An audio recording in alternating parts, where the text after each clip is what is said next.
Live at BEVS, Route 9 in Malta. It's Onorato and Miller. It's Chris. It's Ash. Everything you need for your Sunday football tailgate is right here at BEVS. Whether you're going to a game or whether just hanging out at home, mix and match 36 packs. I'm looking at a 30 rack of Blue Light. The Bills Zubaz special logo on it on sale here at BEVS as well. Come on down. 4 locations in the capital region: Saratoga, Wilton, Queensbury, and here in Malta. And our guy Jeff Buklick, can't thank him enough for the support. Lots to do on the show here because we've got our picks that are terrible. Oh, yep. Maybe we can get this thing turned around. Ash had a really good week, actually, and so she is caught up. The Jets fire Robert Saleh. Aaron Judge can't hit because it's October. Yep. And the Mets can't lose. Who would have figured? Let's go.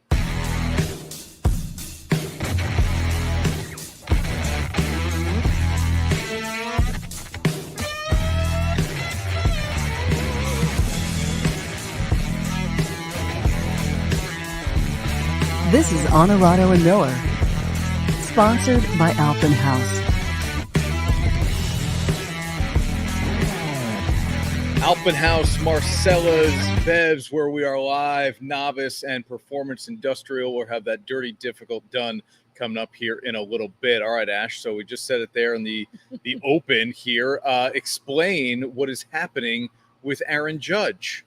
The same thing that has happened every year in the playoffs for the last his whole career. His career. So however long that was, 5, 6, 7 years. They haven't been in the playoffs all the time, but yeah, dude can't hit in the playoffs. It's unbelievable. And listen, it's not that we've never seen this from him before. The problem is we see it all the time from him in the playoffs. During the regular season, you still see him go through spells, but it happened so much less this year. And his strikeouts were a little bit down this year. So I thought, maybe we're not going to see that, terrible skid. It feels like he can't get out of his own way. But, when we watched him last night, being Wednesday night, playing, it wasn't like he wasn't seeing the ball, which is always the concerning part to me. He was making contact. It was, deep fly balls. He's not striking out, at least not in this game. He's still striking out, but it wasn't that he wasn't seeing the ball last night. It wasn't like he just couldn't get the bat on the ball at all, not making contact. So that's not concerning. But yeah, he's not hitting. He's not hitting. He has more than 200 career playoff plate appearances. He has the highest strikeout rate in history of anybody. I'm not surprised. Of anybody. 71 strikeouts in about 200 plate appearances. He had one on Wednesday night in Game 3. It was a check swing. He didn't really go. Yeah, he didn't. Still got rung up. It's still a strikeout. And he's barely hitting 200. I mean, it all just adds up to a future Hall of Famer, right, who is not delivering in the playoffs. And Barry Bonds had the same thing here. If you take away the 2002 World Series that the Giants played against the Angels, Bonds had 9 career postseason home runs. He hit 4 in that World Series. An all-time great, and juiced up to be even better. And he struggled in the postseason. Greg Maddux had a losing record in the playoffs. Tom Glavine as well. I mean, the ERAs were good for those guys, but and I win-loss record pitching. I get it. Yeah. But this reminds me so much of Bonds and Alex Rodriguez, right? If you take away the 2009 postseason from A-Rod's resume, you'd look at his playoff numbers and go, oh my gosh, this guy's great. And he couldn't hit in October. It's the same thing that's happening here with Judge. Now, does he get that one series or that one postseason stretch where everybody goes, okay, there it is? That now kind of brings him back, and we can now say he's a postseason performer. Maybe. But I will always remember A-Rod and Bonds for their playoff struggles. Judge is there as well. Yeah, and I think the problem is like at this point, I don't even know that Yankee fans are looking for a stretch. I think they're just looking for a moment. It's just you're looking for the moment, a playoff moment from your superstar, one of your highest paid players, and the guy who's wearing the C. Like, if you are going to be an all-time great, you have to show up at least once in the playoffs, and they can't win without Aaron Judge playing well, because while Giancarlo Stanton played great the other night, he was 3 for 4, he carried the load.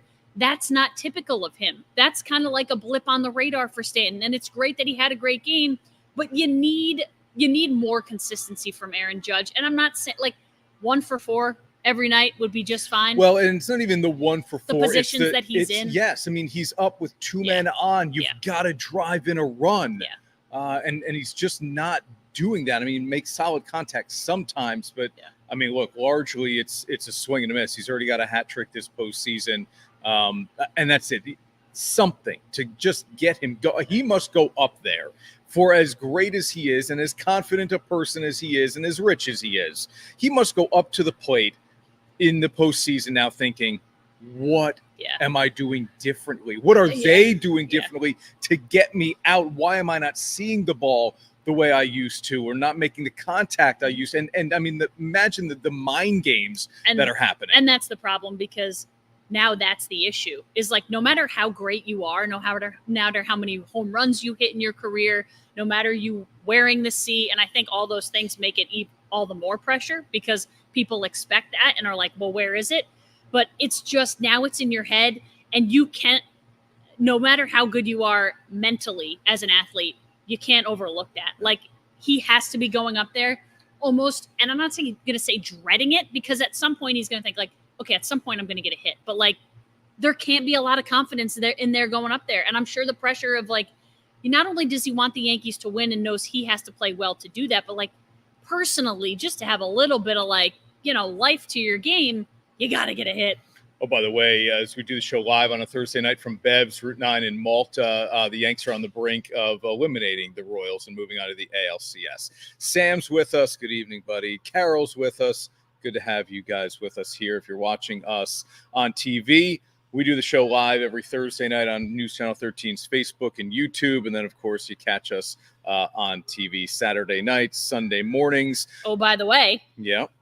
The Mets are in the NLCS. Who saw this coming? Nobody. I don't know many Steve people. Cohen. When Steve Cohen traded Verlander and Scherzer, and he allowed DeGrom to leave in free agency, it was a reset button. Mm-hmm. And there's no way he thought, we'll be in the NLCS in 2024. There's just no way. You're building towards the future. Those were all the right moves. Not signing DeGrom was absolutely the right move. And I believed it then. Forget now revisionist history, knowing how injured he's been.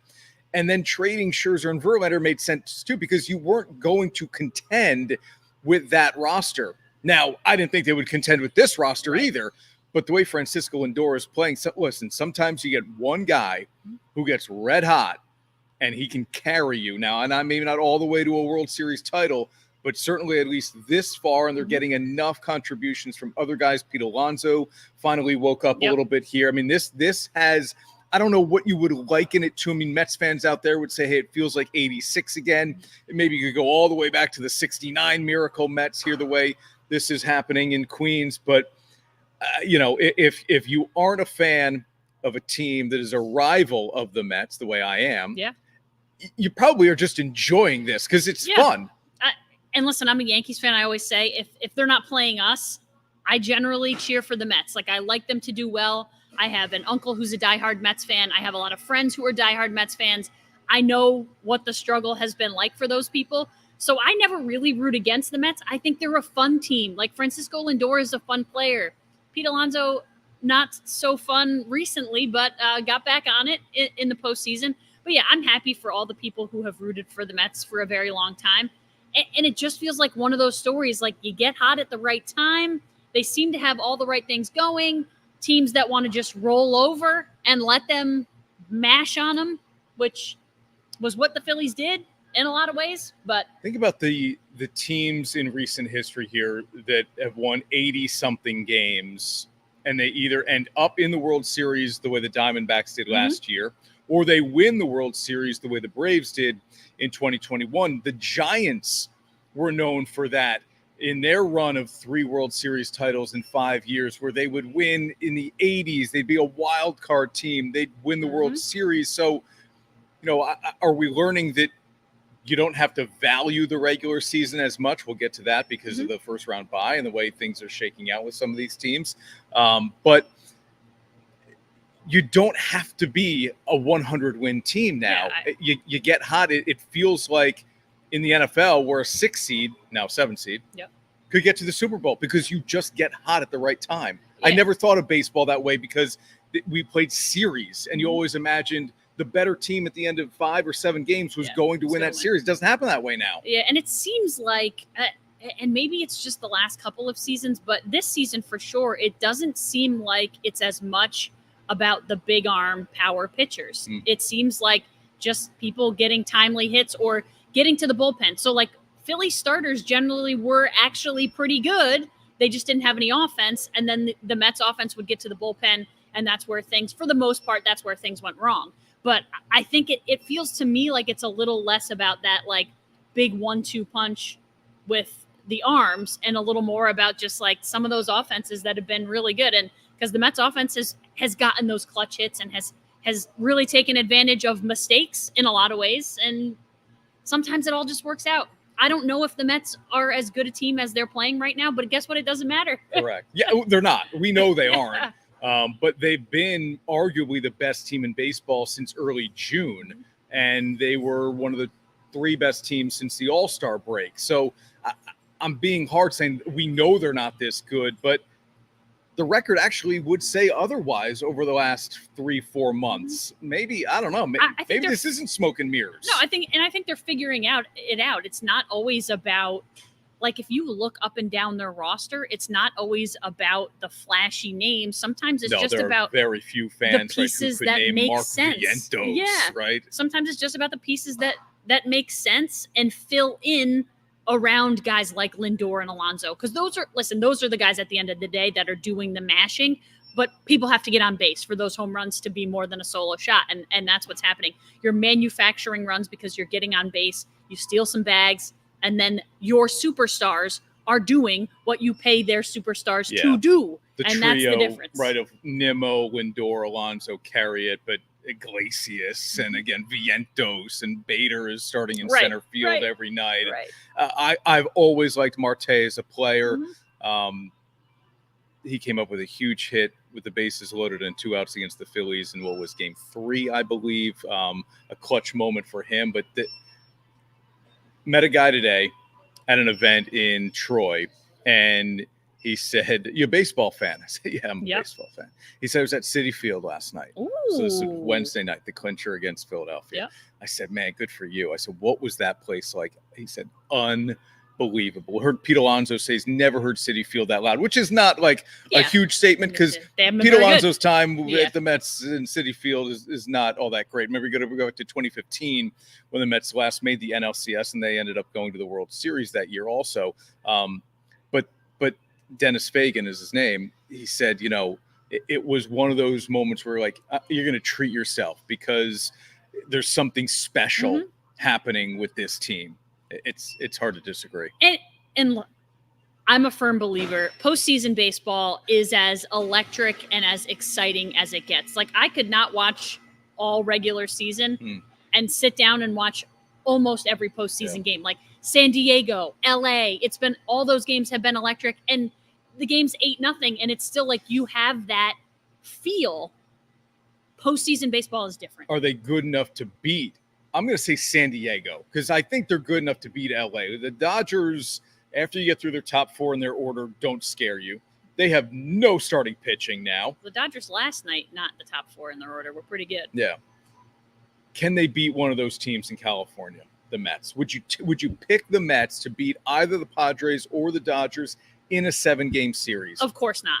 But I don't think that many people have along the way. I don't think that many people halfway through the season would have said that they'd be in the playoffs, let alone in the NLCS. Yeah. I don't think many people would have picked them against the Phillies. So I would say I'm not going to pick them, but am I going to be surprised if they do what they've just continued to do all postseason long and beat one of those teams? No, I wouldn't be surprised. Because like you said, what's better than a hot baseball team in October? A cold beer. They're both pretty good. In July. Sam is here in person. And he says, yes, he would pick the Mets to beat one of those teams. We're live at BEVS, Route 9 in Malta. It's Onorato and Miller. He's a Mets fan. He's a diehard Mets fan. I would pick my team, too. When we come back here on the show, what is up with these first-round, Bob, call them first-round buys. These are buys through the wild card round in Major League Baseball's playoffs and the struggles we've seen from the higher seats, not just this year, Causing but some now problems. there is repetition that suggests it's real. It's a real struggle. We're back in a minute. Fall in love with camping all over again with a new RV from Alpenhaus. As our attention turns to changing leaves and tailgate parties, be sure to stop by Alpenhaus to find the perfect RV for your fall camping trips. You'll love this Coachman Catalina for only $131 a month. And check out this Keystone Cougar Sport for only $358 a month. Whether you're snowbirds heading south or leaf peeping through New England, our outfitters will make sure you have everything you need for your autumn adventure. Shop online at alpenhausrv.com or come see us in Amsterdam and Saratoga. I'm Jeff Ukelek. I'm owner of BEVS, and we're a beverage center in upstate New York. You're just going to have that wow component when you come in, like, wow, look at this place. It's bright, it's clean, it has everything that I need. Consumer is king. Be able to provide them a friendly environment and a place to shop, no matter where they are, whether they're down here in Saratoga or whether they're up in Queensbury. You're always going to get the same experience when you shop at BEVS. At the end of the day, if you walk in these stores, you're going to see a lot of people that have a lot of pride. And now, back to Onorato and Miller. Sponsored by Alpenhaus. Back live here at BEVS, Route 9 in Malta, and we've already covered the Yankees and the Mets here. This is something We're busy that chatting. I've kind of, well, hey, somebody stops Live by audience, to see. it's Right, nice. exactly. The pressure's on. I'm starting to sweat a little bit here. I've complained about this. You have. The last, and not really. No, but you. Yeah. Have I complained? No, because you complain, but then you say, just go win. Yeah, just go get the That's job who I done. am. So I don't care what no time you're excuses. scheduled There's to no play, excuses. who you're scheduled to play, where you're supposed to play. If you are the better team, go You win win. the game. But There's there is something a to real this. flaw with Major League Baseball's postseason. And now, dirty, difficult, and done. Sponsored by Performance Industrial. Bill Miller and Sean Wilcoxon raising a ton of money for Men Wear Pink and the American Cancer Society in this October breast cancer awareness. I'm wearing a pink tie every single day on the You air. need more pink ties. I do. I don't know how many I have, but there are certainly some repeats. All right. This is the curse of Major League Baseball's playoff, right? And that is if you end up, Ash, with a bye through the wild card round, chances are you're done. So let's just detail it here. The Braves the last couple of years, wild card round bye, bounced by the Phillies. Dodgers last couple of years, wild card round bye, bounced by the Padres, and then I believe it was the Diamondbacks who got him last year. Somebody got him anyway, because we had the Diamondbacks and the Phillies in the NLCS. So That's the other thing. So the Dodgers and the Braves, back-to-back years, bounced. Now the Phillies take their turn at this fun. They get a wild card round bye. They're out, courtesy of the Mets. And the Dodgers and the Guardians are two teams now on the brink of getting knocked out as well after a wild card round. I mean, this is real. This is not somebody manufacturing stats and saying, oh, teams that get the bye can't win and there's nothing to back. No, the data is there to back it up. There is something happening with this. And I don't know if it's the layoff, which is so unusual for a baseball team. You're used to playing 5-6 days a week outside of the All-Star break. And you see teams have to kind of churn it back up when they come back from the break. Yeah. Or it's allowing a team to get hot, and then the team that's been on the layoff, and maybe they're not rusty, but they aren't able to get things back up to speed to catch up to teams like the Mets and the Tigers, right, who are clearly have not been better than the Phillies or the Guardians in the regular season. There's something real to this. You said it. It's the fact that it's so unnatural. And I don't care. I'm like you, no excuses. You go play. No matter if you're the best team, you've earned the layoff. Well, then go be worse in the regular season. I don't know. Like, figure it out. Do whatever you have to do. Well, real quick, let me say Bob Costas on Wednesday night during the Yankees-Royals broadcast made that point a number of times, saying maybe teams are proving you don't have to win a ton of regular season games. And maybe the management style, being the manager or general manager, changes and says, hey, let's just get in and see what happens. So let's hang around the mid-80s, upper 80s. We'll get one of the 3 wild card spots.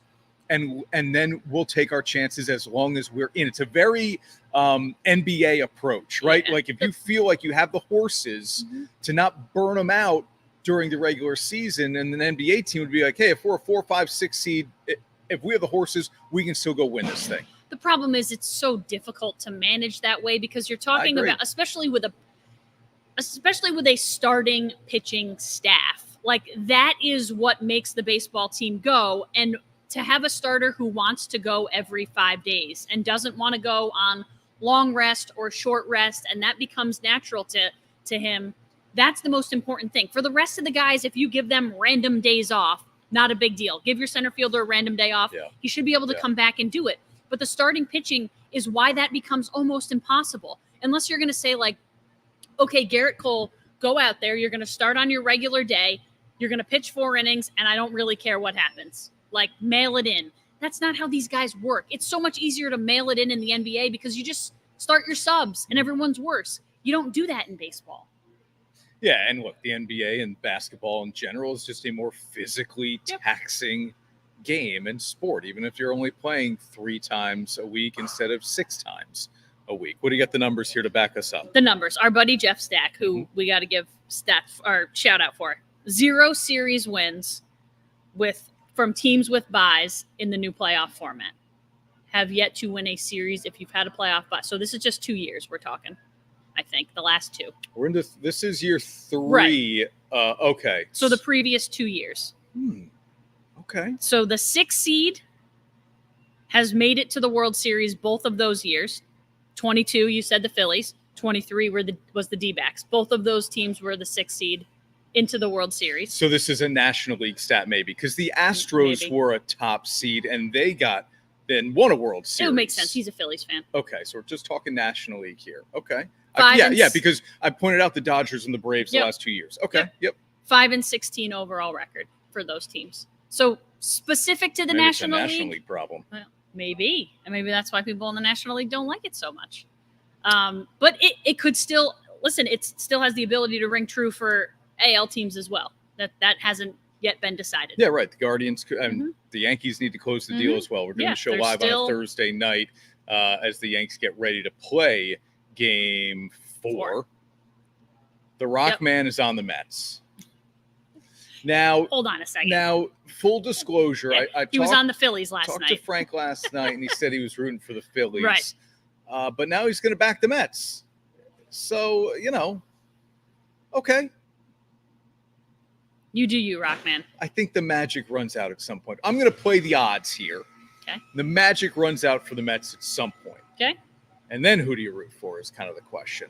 When that happens, it won't be the Yankees. It will be whoever the Yankees I'll be rooting for the Yankees. Playing that Frank will will root for. Yes, because he roots for anyone who Ashley does not root for. There is a lot of anti Ash, that's for sure.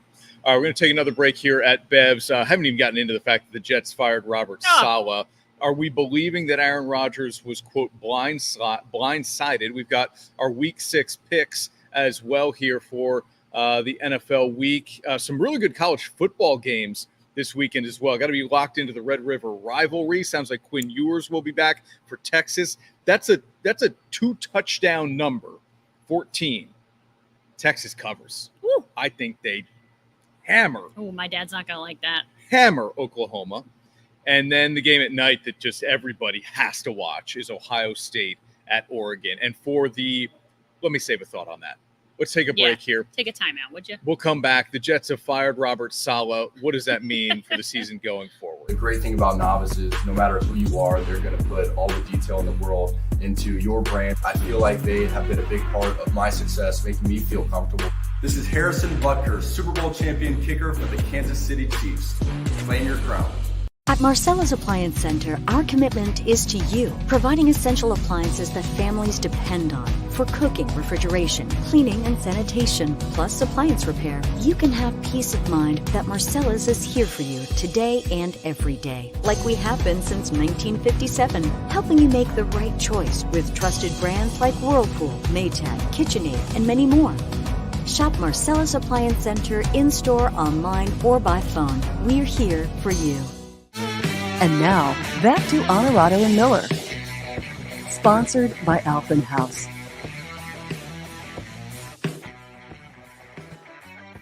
Oh, no. Back at BEVS and breaking, Sam, one of our diehard viewers, says Belichick to the Giants. No. He sees Belichick coaching. I think Dable stays. 100%. Yeah, look, the Giants are – Dable got this team to the playoffs with Daniel Jones. Yep. He will soon have a new quarterback not named Daniel They Jones. just won impressively at Seattle. Mm-hmm. Who picked that? You did. I mean, they won outright. And the more they win, the more difficult – I'm not saying impossible – the more difficult it becomes for them to move on from Daniel Jones. So you have to be careful. The defense is built and really, really good. And they're running the ball effectively. But be careful with how much you win, because then how do you get rid of your quarterback? You just let him loose. So you say he's not the quarterback of the future, and you let him. This is let like him loose. we were talking about. How do you play the regular season carefully without burning your guys out? I know. You play to win the game, as Herm Edwards used to say. Play to win the game. All right, do we believe Aaron Rodgers was blindsided by Robert Saleh's firing? Rodgers said, quote, "I resent any of those accusations because they are patently false." At least he sounded very smart when he said it. He tries to say things very intelligently. He's a smart guy. Yeah, sometimes I think he just says things. Puts it on? To be like, you don't believe he really understands you're on the what he's Pat saying? McAfee show. What do you need to say it like that? Patently false. Yeah. Like, okay. No, I don't believe any of it. I don't think he was blindsided. I'm sure he had very much to do with all of it. Like, would you be surprised? He's Aaron Rodgers. He gets whatever he wants. Yeah, I find it hard to believe that you would bring Aaron Rodgers in, anoint him as the savior of the franchise, a team that hasn't made the playoffs in basically 15 years now, and not give him a heads up that you're going to fire the head coach. Like, whether or not he signs off on it, there's no way he was blindsided. Now, I'm not going to get into whether or not he pushed for it, gave Woody Johnson some kind of ultimatum that Robert's got to go. But I just cannot believe any owner in professional sports would have a superstar and not check in with them. Hey, man, this just doesn't look like we're headed down the right road. I think we're going to make a change. What's your opinion? LeBron would be consulted. Steph Curry would be consulted. Tom Brady would be, Patrick Mahomes, all these superstars, which Aaron Rodgers is, would at least they'd check in with him at least, or his agent. I mean, at least that. And I think there's a different level of superstar. Aaron Rodgers is at the top of that level. Like, I still don't think you're necessarily going to give like Justin Jefferson all the say and the heads up on say we're going to make a change there. Right. So like there are certain superstars in this league quarterbacks who aren't going to, and not every quarterback, who aren't going to get that kind of treatment. Like my guess is Tua isn't getting consulted. But Zach Taylor's not going to get fired by the Bengals without ownership checking in with Joe Burrow. Yeah, or at least telling him whether or not it's like, but my guess is like, hey, we don't think this is going in the right direction. What do you think? I don't think it's like we're telling Aaron Rodgers that we're firing Robert Saleh. I think it's, this isn't going as well as we thought. How do we fix it? What do you want to do? And the twist here is that there were reports immediately after Saleh's firing that, well, maybe it's because he was going to take away the play calling duties from Rodgers' buddy, Nathaniel Hackett. Yep. Okay, we could spin it that way. And now maybe this is Rodgers trying to save his guy. But Jeff Ulbrich comes in as the interim head coach. And what did he do on Thursday? He took away the play calling duties from Nathaniel Hackett. It's now going to be up to the passing game coordinator. So Hackett's the O coordinator. He's not calling the plays. Right. What is his job, really? No Basically, title change. like Rodgers' buddy, right? So it would be like Nathaniel Hackett, and then below his name, it would be Aaron Rodgers' best friend. Yeah. Well, so Downing, the guy who's now going to call the plays, is he a QB coach? He was a former Titans offensive coordinator. Yeah, he's their pass game coordinator now. So maybe they just sort of switch jobs. I mean, they're kind of the same job. Yeah. I mean, look, when Hackett and Rodgers developed the relationship in Green Bay, Hackett was the QB coach. He then elevated very quickly to an unsuccessful head coach in Denver, right? So, also, I just think it's like, okay, you can do the next. Go ahead and do that. But I think it's very strange. I understand Robert Saleh has had several years to kind of get this thing going in the right direction. But he had Zach Wilson, so that doesn't count. He had Aaron Rodgers for 0 games last year and has had him for 5 games this year. Yeah. That's not a fair shake. Like to give your head coach, like and the guy who I think many people thought was the head coach of the future for the next decade or more, to give him a superstar quarterback for 5 games, like you could have any record 5 games in. It's just not a fair shake for, look, for him. They won 7 games with arguably the worst passing offense in football last year. The defense was not the problem in London. Let's just run through them here really quickly. The record's bad, 20-36 or 37, whatever it was. Is Rodgers the reason? Is it the international embarrassment? Woody Johnson, who was the ambassador, the UK, they go to London and lose. And then a lot of people are making something out of this Lebanese flag patch. I agree. It's not that. I jokingly said it to Sam, and it's not that, okay? But do I think Woody Johnson was embarrassed in front of some of his buddies internationally, maybe? Yeah. I also think... Did he not know that was a possibility? Well... Like, come on. Here's what else I know. Rodgers threw 3 interceptions. Yep. And one was they weren't pick good. 6. Yeah, and one was at the very end of the game, they were not deep good. in Minnesota territory with a chance to tie it. That's not on the defense. Correct. Yeah, he, for the first time in a long time, he threw some interceptions that I was like, whoa, like those are on him. They and aren't it could running be, the ball with Breece Hall. It could be a miscommunication with a receiver, but they were passes that like he was throwing it. He didn't see a defender that he should have seen. And either a receiver went left and he threw it, but like they were clear mistakes and ones that he doesn't make with anyone. Yeah. I don't know that he was destined for success as a head coach. Anyway, he'll get another shot somewhere. Ooh, okay. I really think he will, because he didn't get a fair shake in New York. But people in professional sports don't care about fairness. He's going to have to be a defensive coordinator for maybe 3-4 years somewhere and prove again, okay, somehow the name gets hot again and his defense. Look, we saw it happen with Dan Quinn, right? Mm-hmm. Dan Quinn, is he going to be a head coach ever again? But that defense in Dallas was great. Yeah. And then it was like, we got to give this guy another shot. It's going to have to be something like that, I think, with Saleh. And now look at what Dan Quinn is doing. Let's just spin right into that. What's the bigger surprise for you? The 5-0 Vikings, the 4-1 Dan Quinn coached Commanders, or the Bengals at 1-4? They're all fairly surprising to me. I don't know which is more surprising. To be honest with you, I think my answer is the 5-0 Vikings, because I just had no belief in Sam Darnold. And I have been very vocal about that. I was not convinced that you could replace Kirk Cousins with Sam Darnold and have the same football team. The record for the Commanders surprises me, because while I thought Jaden Daniels would be extremely good, and he's just about as good as I thought he would be, I didn't think the team would. I didn't think he'd just be able to like snap his fingers and the whole team is in this tremendous turnaround. And listen, there are times when his defense is giving up a lot of points and he needs to outscore them, but he's doing that. Yep. So the record surprises me, but the success of Jaden Daniels doesn't. Maybe it's the Bengals. I wasn't a believer that they did a lot of good in the offseason. But anytime you have a Joe Burrow-led team, when he's your quarterback, I think people are just surprised when you're 1-4.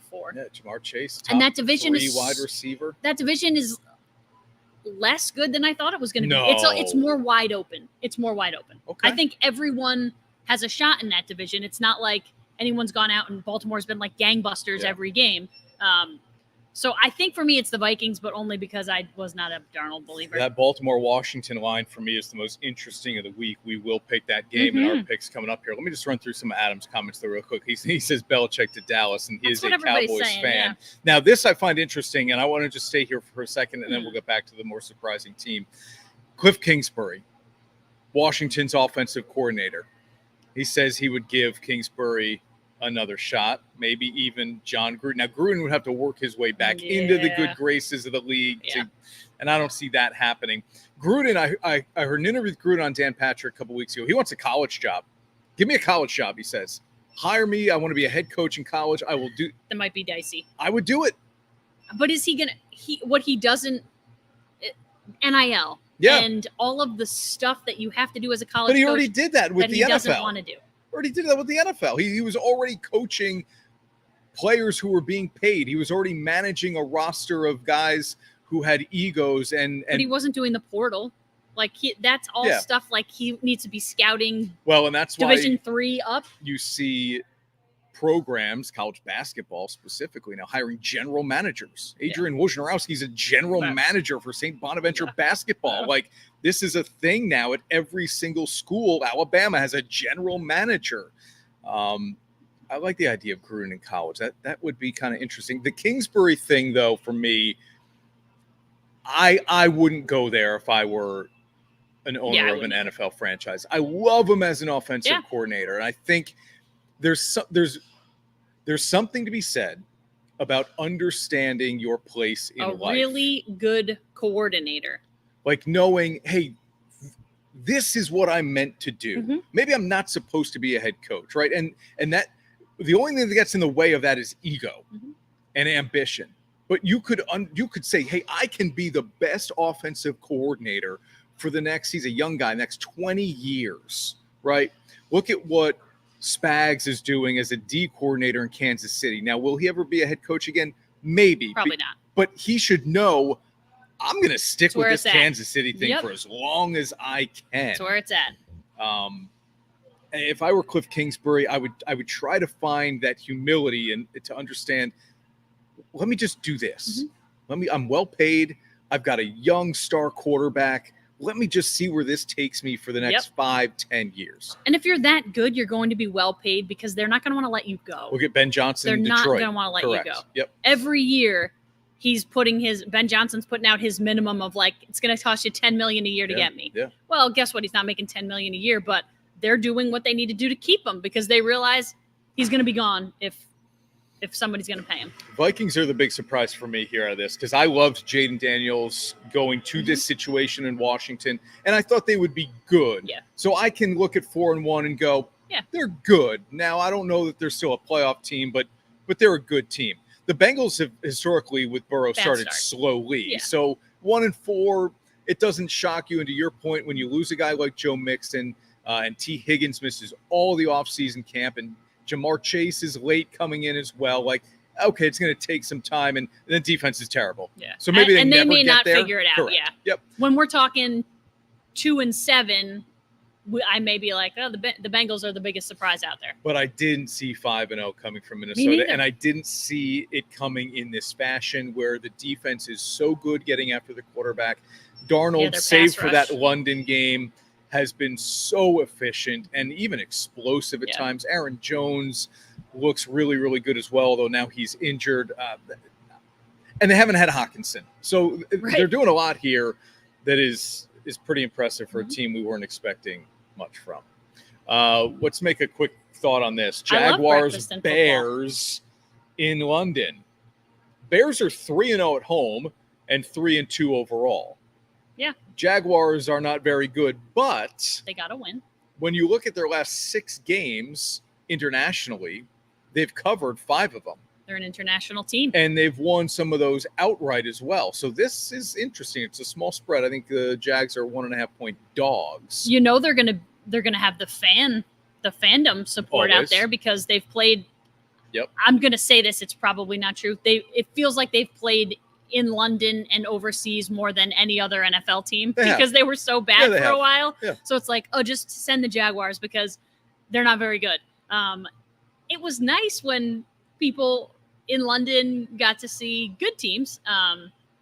So you'll have the fan support, if nothing else. Yeah, look, you're going to get Caleb Williams which is fun. For all of his struggles, Trevor Lawrence still as well. So it's not all bad for the people in London. It's great for us too. Breakfast and football. All right, we'll make our Week 6 picks here coming up. I wonder if Syracuse football should be ranked given their record and resume when you look at some of the other ranked teams around the country.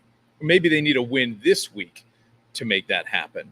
And some really impressive college football showdowns coming this Saturday as well. And a retirement in professional tennis. Just another move towards the end of that golden age so sad, of men's singles tennis. We're back in a minute. At Marcella's Appliance Center, our commitment is to you, providing essential appliances that families depend on for cooking, refrigeration, cleaning, and sanitation, plus appliance repair. You can have peace of mind that Marcella's is here for you today and every day, like we have been since 1957, helping you make the right choice with trusted brands like Whirlpool, Maytag, KitchenAid, and many more.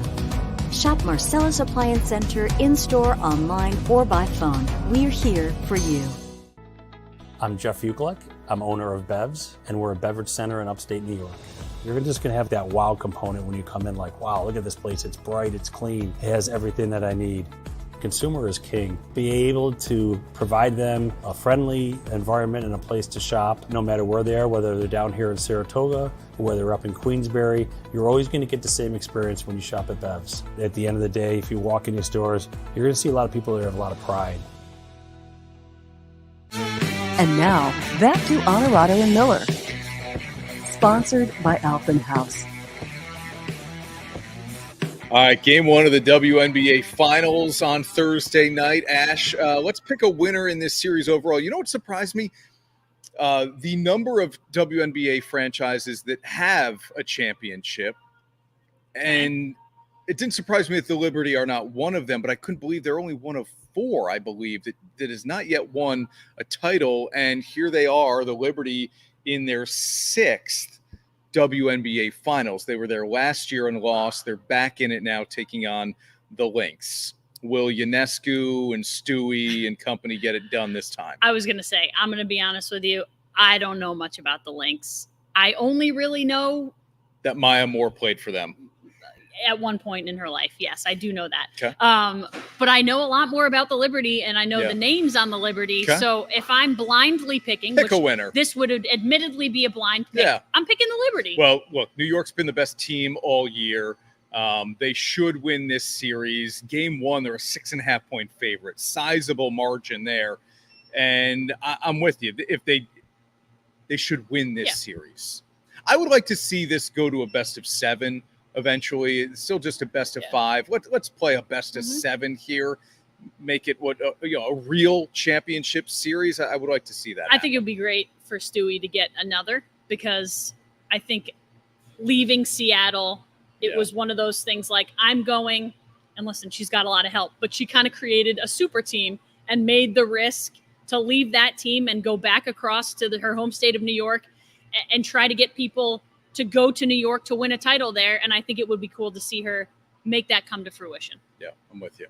How about this college football slate on Saturday? We're going to have to find some time to get in front of a TV on Saturday to watch some of these. The Red River rivalry. Texas is back to number 1 after an absurd how crazy was weekend. Last week? 5 teams in the top 11 lost. Could I name them all right now off the top of my head? Alabama, Tennessee, USC, Michigan, Missouri, and Michigan. We did it. Sam gets the assist. Yeah. So is it going to be crazy again? No, but it moves Texas back to 1. Alabama doesn't go that far. Georgia moves back. But Penn State at 4. Hello. This is a good slate.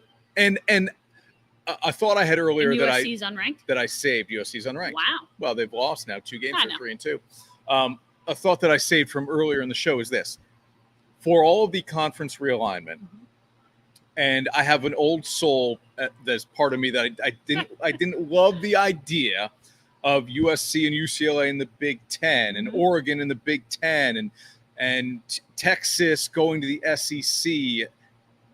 But if it's going to give us mid-season matchups like Ohio State and Oregon and Penn State and USC, sign me up. I know. I'm willing to break free from the traditionalism of conferences if we can get super games in the middle of the season. Like, yes, give me more of that. I mean, Ohio State, Oregon, I think is going to be a great game. By the way, I like the Ducks. What's the line on that one? Do you know? Ohio State favored by 3. Okay. I think Oregon wins here and then loses in the Big Ten championship later on.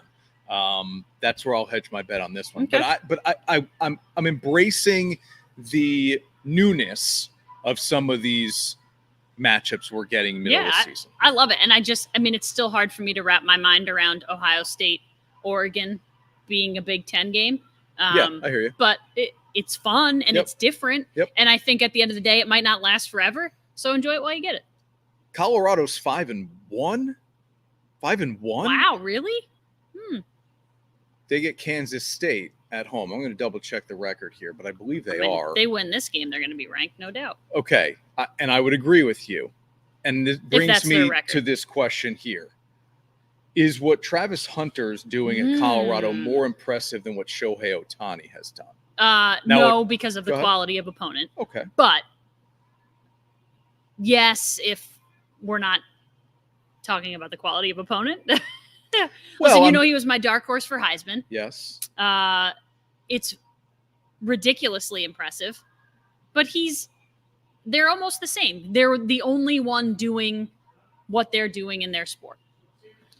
More physically taxing, Travis Hunter. And more physically impressive. Yep. More athletic, right? I mean, since Ohtani came into the league, we've never seen him really play the outfield. Mm-hmm. He was a DH, and he would pitch to a Cy Young almost level. But when is the last time somebody did what Travis Hunter is doing in college football? Jim Thorpe? I mean, really, like how far back do you have to, because don't give me Charles Woodson. It's not even close. Woodson was a specialty package guy at Michigan and very impressive. Mm-hmm. But he was a 98% defensive player, and they sprinkled him in on offense. Hunter's playing every snap on defense and pretty much every snap on offense. It's absolutely He wild. would be a top 10 pick as both a defensive back and a wide receiver if he went to the NFL draft this year, which he can't. And will an NFL team let him do it? No, but a little bit. He will get used more than Woodson got used at the NFL level, and Woodson got used early on a little bit, but not much. But that's what I was going to say. So you use him, your preferences as a receiver? Like I think you just draft him based on your biggest need and then hope he can fill the void. Like you're not going to ask him to play every snap, but if you said, hey man, play all of our defensive snaps or play all of our offensive snaps and we'll throw you in a handful of times, it's not the worst thing. I know that's not how like starting lineups work in football necessarily, but it'd be worth trying it and tinkering with it. Unicorns. They're both unicorns. Also, I think Shohei is probably pretty athletic, and I feel like this is going to sound weird. He stole 58 bags, whatever it was. You can tell how athletic he is by the way he runs. Not even like the fact that he stole 50 bases, but his gait and like how he cruises around the bases. To me, it's like instantly an athlete. Right, and maybe the criticism that, he doesn't play the outfield is unfair because the Angels, now the Dodgers, said, listen, we want this guy to pitch every 5 days. We're not going to put him in the outfield as well. Let him hit, let him pitch every 5 days. So maybe that's the team saving him more than him saying or showing that he can't play the outfield. Yep. And I think he loses. You're probably just worried about him losing his legs a little bit more. Like, how much running do you really do in the outfield, though, on like a nightly basis? Yeah. How you get 4 balls hit at you that you have to really sprint after? Should Syracuse be ranked? No. They have 2 wins over. Now, I said to our buddy Jeff, because he was like, they have 2 wins over ranked opponents. I said, yes, but they're going to get the Notre Dame treatment because at the they're end not ranked of anymore. At the end of every season, the Notre Dame haters would come out and go, yeah, you had 5 wins against ranked opponents, but none of them are ranked anymore. They're clearly not that good. And you've got Georgia Tech and you've got UNLV, and likely neither of those 2 teams will be ranked at the end of the year. But they're still 5-1. Yep. In a Power 4 conference. Am I missing something here? Why aren't they ranked? Because the answer is the only good team that they've beaten in their conference is Georgia Tech. UNLV is not in their conference. No. And I know you don't like it, but I'm a believer in that. Part of the reason the teams are unranked at the end of the year is because you were one of the ones who beat them. I get it. But if it was kind of a one-off and you beat a good team, they still find a way to like hang out in the rankings somewhere. Yeah. So if you knock off a Michigan, well, guess what? At the end of the year, they're still going to be probably in the 15 to 20 range.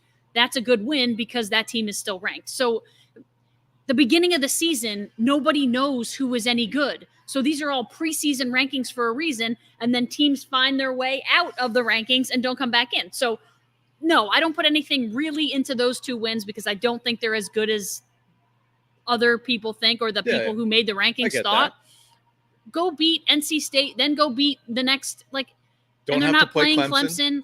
But Pitt, right, and Boston College. You have to beat everyone in your conference. And then Miami. Everyone. To be, like, for me to think they're 10-2, and the only other loss the rest of the way is Miami. This team is not a playoff team. No, because who are they beating then? Boston College is your best win? Pitt. Pitt's a ranked team now. And Pitt's your best win. I just don't think it's enough. The ACC is so lackluster compared to what is now the SEC and the Big Ten and the Big 12. Like, it just is. So you have to beat. Their schedule will work against them because their strength of schedule won't be as good. But those wins aren't impressive yet. All right, Syracuse fans, I tried. And I love them. They're much improved. That's all I've asked for. Like, I just want them to be better. They're much better. They're watchable, which they haven't been in a long time. So awesome. I don't need to be ranked or in the playoff. I just need to be better and keep going in the right direction. And then we lose Kyle McCord and it all comes. Well, you got to reload. Crashing down. Yep. We're back in less than a minute here with our Week 6 NFL pick. Skitoberfest is back at Alpenhaus, and this year it's gonna be epic. Bring the crew out to Alpenhaus Ski Shop October 17th through 19th as we kick off ski season. We're talking food, craft beer, giveaways, and live music. Not to mention some of the best deals of the year on ski and snowboard equipment and apparel. And this year we're celebrating 60 years, so we're throwing it back with retro pricing on ski tuning. Get your setup dialed in at prices that'll take you back to 1964. It's Skitoberfest in Amsterdam, Clifton Park, and now High Adventure in Latham. Alpenhaus, run by skiers and riders for 60 years. The great thing about novices, no matter who you are, they're going to put all the detail in the world into your brand. I feel like they have been a big part of my success, making me feel comfortable. This is Harrison Butker, Super Bowl champion kicker for the Kansas City Chiefs. Claim your crown. And now, back to Onorato and Miller. Sponsored by Alpenhaus.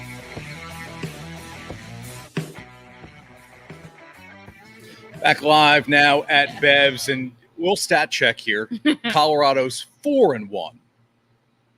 My brain was saying if they end up 5-1, having beaten a ranked Kansas State team, they have to find their way into the top 25, and I'm sure they will if that ends up happening. This happened on Thursday. Rafael Nadal announced he is going to retire at the end. It's funny, the headline was at the end of the 2024 season, and I thought, we're already past the end of the 2024 season. The U.S. Open was the end of the 2024. 22 Grand Slam titles, 14 of them coming at the French, which, of course, is a record. And Nadal, Federer, Murray. And Djokovic is still winning. Yeah, I throw Murray in there as a attaboy kind of thing, because you think about just the three guys as being the real dominant of that men's singles era. It's upsetting to know two of them are gone. Here are last week's picks, okay, just to remind you how we did and why we ended up doing what we did. I was 2-3. Ash was 4-1. We are and we're back both 12 and 15. even at 12 and 15. Need a couple good weeks here. Anything over 500, anything over 500 is pretty good here. Jags Bears. I kind of wish I would change my pick here, but I'm going to stick with Chicago. I'm going to stick with Chicago to cover 2.5. Yeah. I wish I could change to Jacksonville, but I won't. I'll stick with Chicago. I don't. Okay. Listen, I know the Jags won last week. Trevor Lawrence looked a little bit more like himself, snapped that 7, 8. How many games have you lost straight? 8 straight. But I think the Bears are starting to show you what you thought maybe Caleb Williams would be able to do, is play enough with these guys and you start to develop a chemistry, and there's enough talent on that offense. The Jags just haven't been good enough. Yeah. Commanders and Ravens here. I like this. This is fun. Full disclosure, Ash sent her picks in before I did. It's okay. And I probably would have been in lockstep with what she was doing. I thought, that's boring. Let me find at least one game to be different. And I thought about Jacksonville. I didn't pull the trigger. But I thought, let me do this here. Vegas knows something. This number it shouldn't be that stood big. out to me. It shouldn't be that big. 6.5 against a Washington team that can really score. And Baltimore has played tight games. Even when they were blowing out Dallas, they allowed the Cowboys to come all the way back and to just barely beat. So this number, I said, somebody knows something. Give me Baltimore here at home to maybe really show us who they are and who they're supposed to be, and they'll win by at least a touchdown. I think it's going to be a high-scoring game. I thought the same thing. This number's too big. I want Washington. Okay. Yeah.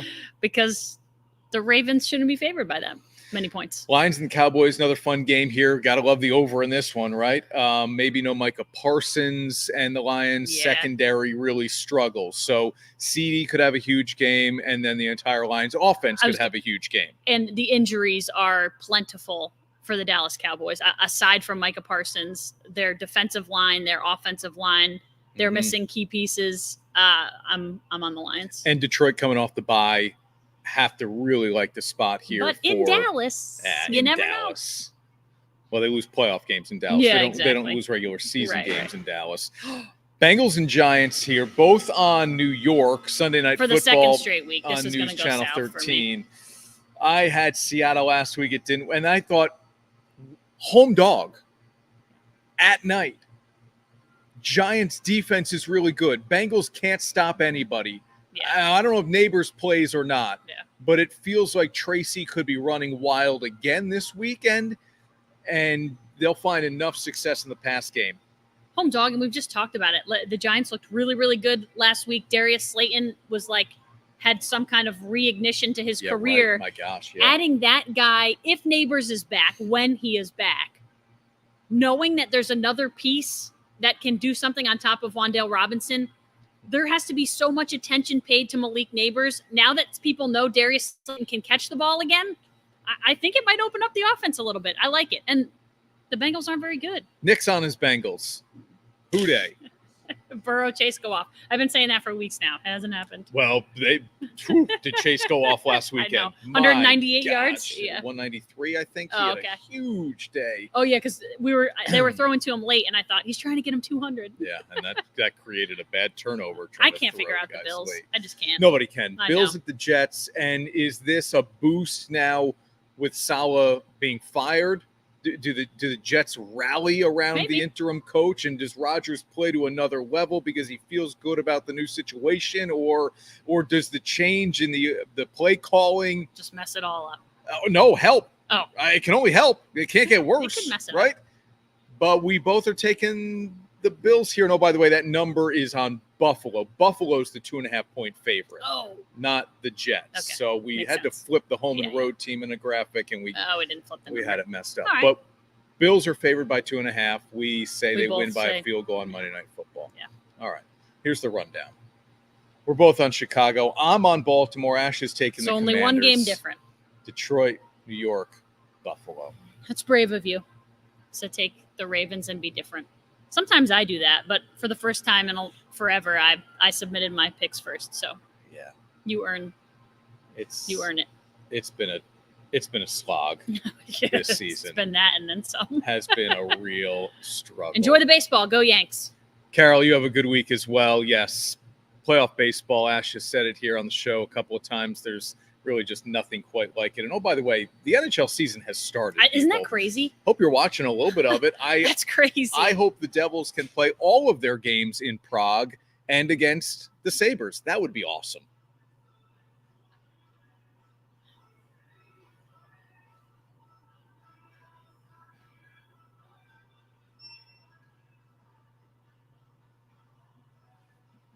We did it.